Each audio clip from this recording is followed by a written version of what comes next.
Let's get back to Steve Kornacki at the big board on what just happened in Kansas.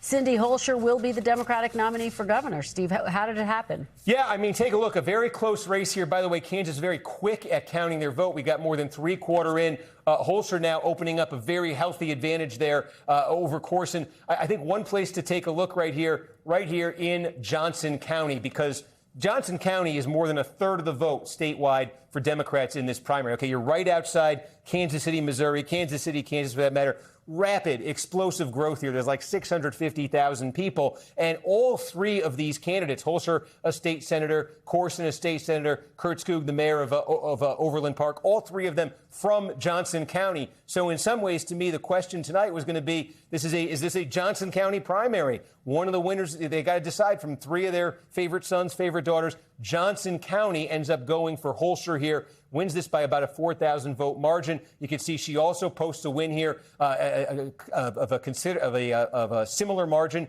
This is Kansas City, Kansas right here. She did extremely well here. Douglas County, where the University of Kansas is. Shawnee County, where the state capital Topeka is. Still vote to come right there. But these are the big population centers here. Really big numbers for her down in Wichita, where Sedgwick County is. And so she did, as the night goes on, pull away from Corson. And so you have that dynamic. And the Republican side, Ty Masterson, endorsed by Trump.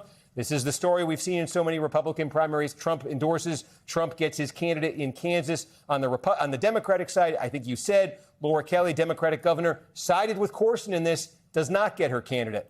Which is so interesting because she has gangbusters popularity in the state of Kansas. I mean, I think she's one of the top 10, most popular, like highest approval rating governors in the country, and had thrown that weight behind Ethan Corson, who was very happy to talk about that when he was on the campaign trail. The other piece of this, too, Kansas hasn't elected a Democratic senator, I think, since the 30s.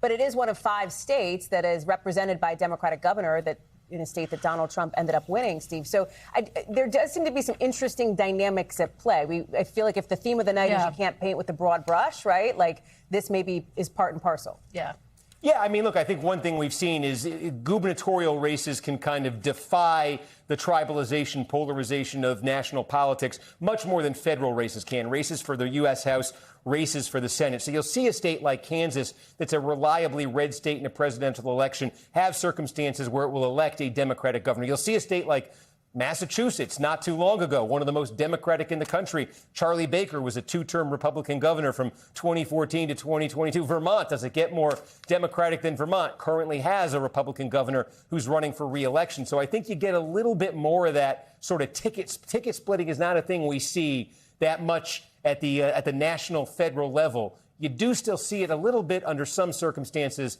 at the gubernatorial level. We thank you for watching, and remember, stay updated on breaking news and top stories on the NBC News app or watch live on our YouTube channel.